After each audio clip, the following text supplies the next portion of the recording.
Okay, this is a quick video that I'm gonna go over rebuilding a caliper, or most likely disassembling caliper, because I couldn't find anything on the web, and it was a little bit of pain at the beginning to figure it out how this looks, but hopefully this can help somebody. So this is my old caliper.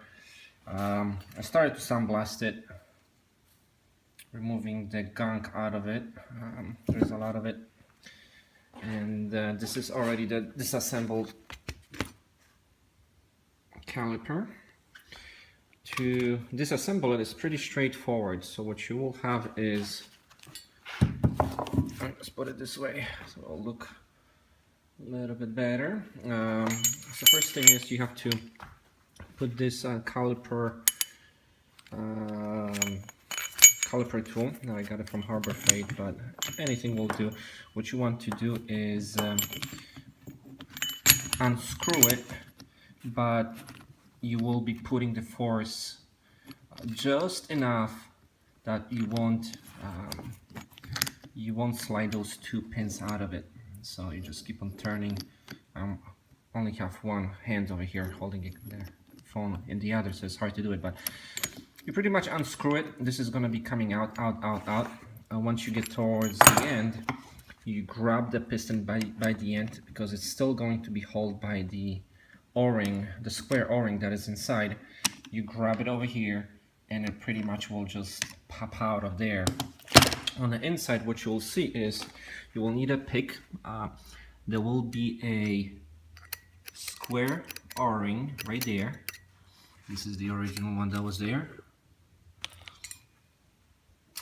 This is what you want to take out and make sure there is no debris. This is already cleaned, but there was a lot of debris in here. It was just dirty with dust. I don't know how did it get there, because there is a boot that is holding from dust getting in there. But as you see, for some reason one of the sides over here was squeezed in or pushed out. I don't know how that happened. I only changed brakes twice in 17 years. Should drive the car more, but somehow this was clipped and maybe dust got inside. But let me just go back to this assembly over here. So once you remove this is the piston that is going to come out, and again you'll be unscrewing it out, then pop it out, and it's going to be dirty, obviously. Mine has some pinning, some nasty pinning over here, but it's past the seal, so it's still fine. I'm not too happy about finding this. I'm not going to sand it or do anything about it, because it's past the seal. The seal is still gonna hold it inside. I don't see why would this be a problem, but these are the things that you find on a car that is 25 years old that you don't know, or just lurking somewhere in there.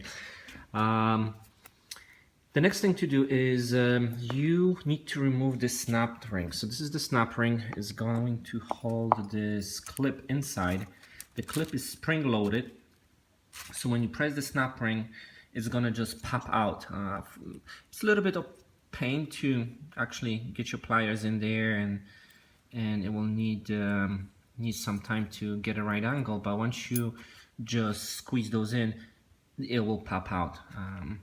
Assembling it might be another story. I'm not there yet, but of course that spring would have to be pressed in and the clip would have to go on it. Once you remove that, this whole piece, so this is how it's at. Again, just doing it one hand, right over here. This is how this is going to be looking. Anyway, this is going to be inside. That comes out, and there will be two O-rings in here. So there's one, and I mean, look at that dirt in there. I mean, that was just inside, and I know I bleed the system with a new fluid a few times, even though I did not need it to flush it. But again, maybe there's some crevices inside that is just having the fluid to be stuck. So that's one O-ring on the inside. And once you remove that, this is the last piece that you're going to be seeing in there. So this is going to be wedged and all the way back there. It's pretty loose. If you turn the emergency brake here, either way, it's going to slide it out just a bit that you can grab it with a pliers, or if you have small fingers, you can probably just grab it and leverage it out. On the inside, what you'll see is an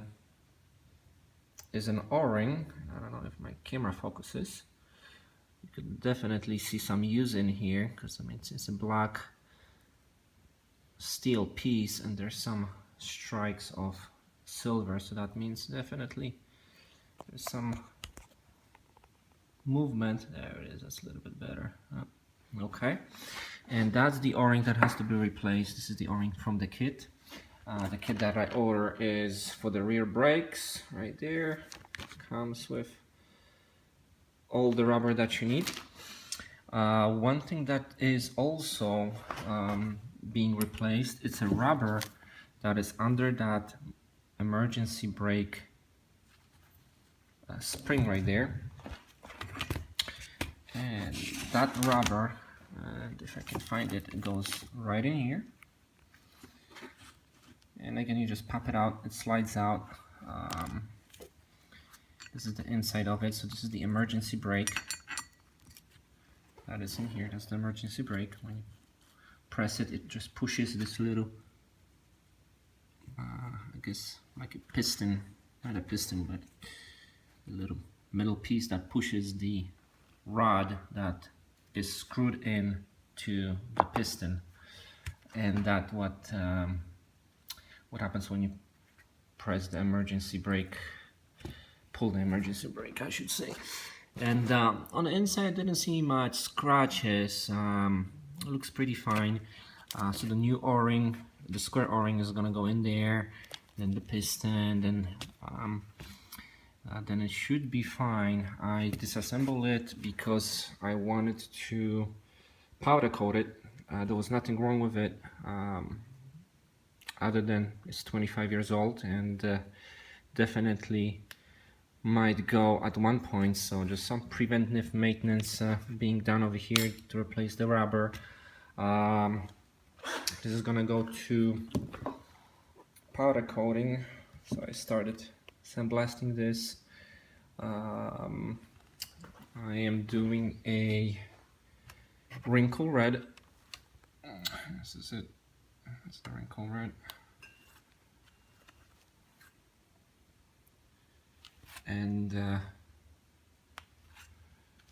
it will definitely give it another 25 years or more.